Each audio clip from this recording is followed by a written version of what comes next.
Hi everyone. మనం పెట్టిన రాగి వడియాల తర్వాత ఇంకా వడియాలు పెడతానని చెప్పాను కదా! దాని కంటిన్యూషన్ వడియాలు, ఉప్మా రవ్వ వడియాలు అయితే పెడుతున్నాను. ఈ వడియాలైతే మిగిలిపోయిన ఉప్మాతో కూడా మనం పెట్టుకోవచ్చనమాట. ఇవైతే టేస్ట్ చాలా బావుంటాయి. ఇవి మనకి చిన్న పిల్లలకి స్నాక్స్ బాక్స్ కింద కూడా మనం పెట్టుకోవచ్చు. పప్పు, పప్పుచారు ఎందులోకైనా కూడా బావుంటాయి. ఎప్పుడైనా ఏదైనా తినడానికి లేవనుకున్నప్పుడు కూడా మంచిగా వేయించుకొని ఉప్పు, కారం, చాట్ మసాలా వేసుకుంటే చాలా బావుంటాయనమాట. ఇది ఉప్మా రవ్వతో అంటే బొంబాయి రవ్వతో చేస్తారు. లేదంటే మిగిలిపోయిన ఉప్మాతో కూడా చేసుకోవచ్చు. ఇవి చూసారు కదా! ఎండిపోయాక ఎంత సన్నగున్నాయో, వేయించేటప్పుడు మంచిగా పువ్వుల్లాగా వస్తాయి. టేస్ట్ కూడా అదిరిపోతుంది. మరి ప్రాసెస్‌లోకి వెళ్తే నేనైతే 2 గ్లాసులతో 2 గ్లాసులు ఉప్మా రవ్వ అయితే తీసుకున్నాను. ఒక్కొక్క గ్లాస్‌కి కొలత చొప్పున 4 గ్లాసులు వాటర్ అంటే 8 గ్లాసెస్ ఆఫ్ వాటర్ అయితే యాడ్ చేసుకోవాలి. ఒక పెద్ద గిన్నె తీసుకోండి. ఎందుకంటే మనం కలిపేటప్పుడు ఉండలు చుట్టకుండా ఉండాలంటే పెద్ద గిన్నె అయితే మనకు బాగా వీలుగా ఉంటుంది. ఇప్పుడు ఈ పెద్ద గిన్నెలో నేను 8 గ్లాసులు వాటర్ అయితే యాడ్ చేసుకున్నాను. సేమ్ గ్లాస్ యూజ్ చేయాలి కొలతలకు గానీ, రవ్వకు గానీ. 2 గ్లాసులు రవ్వకి 8 గ్లాసులు వాటర్ యాడ్ చేసుకొని, ఒక స్పూను వాము, ఒక స్పూన్ జీలకర్ర, టేస్ట్‌కి సరిపడా ఉప్పు వేసుకున్నాను. వడియాలకి ఎప్పుడు కూడా కొంచెం ఉప్పు తక్కువగానే వేసుకోండి. ఎండిపోయాక ఉప్పు, కారం బాగా అనిపిస్తుంది మనకి. అయితే ఇది నేను చిన్నపిల్లలకి పెడుతున్నాను కాబట్టి ఈజీగా డైజెస్ట్ అవ్వడానికి వాము, జీలకర్ర వేసుకున్నాను. మీకు ఇష్టమైతే నువ్వులు కూడా యాడ్ చేసుకోవచ్చు. లేదా పచ్చిమిరపకాయల పేస్ట్ కూడా యాడ్ చేసుకోవచ్చు.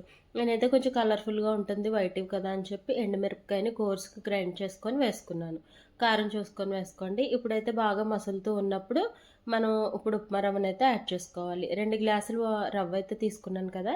మనం ఉప్మా ఎలా చేసుకుంటామో యాజ్ ఇట్ ఈజ్ అండి. మనకి కాకపోతే ఏంటంటే అందులో ఆనియన్స్, టొమాటోస్ ఏస్తామంతే. ఇందులో వేయమంతే అనమాట.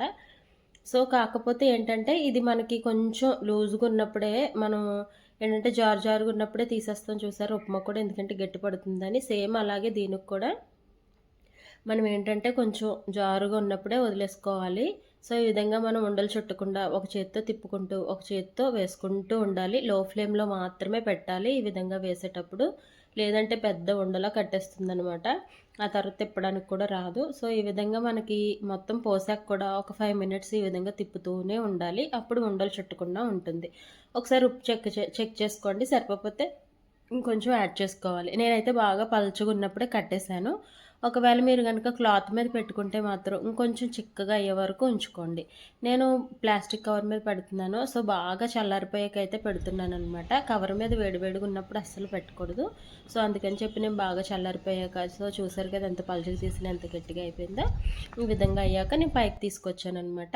ఒకవేళ క్లాత్‌లో పెట్టాలనుకుంటే మాత్రం కొంచెం గట్టిగా అయ్యాక కట్టేసుకొని కొంచెం గోరువెచ్చగా ఉన్నప్పుడు పెట్టుకోండి. సో, ఎండిపోయాక ఇలా వచ్చేస్తాయి. మీకు నచ్చిన షేప్ చుట్టేసుకోవాలి. జంతికల్లాగా అయితే ఇంకా బావుంటాయి. అప్పటికే ఎండ మండిపోతుంది. ఇక నాకు నచ్చిన షేపులో చుట్టేసాననమాట. సో, ఈ విధంగా అయితే వచ్చేస్తాయి బాగా. నాకైతే జస్ట్ వన్ డే అయితే సరిపోయిందండి.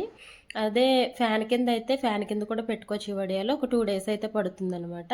ఈ విధంగా మంచిగా కంటైనర్‌లో స్టోర్ చేసుకోవచ్చు. చాలా బావుంటాయి. మరి తప్పకుండా ట్రై చేయండి. వీడియో నచ్చితే లైక్ చేయండి. Thanks for watching.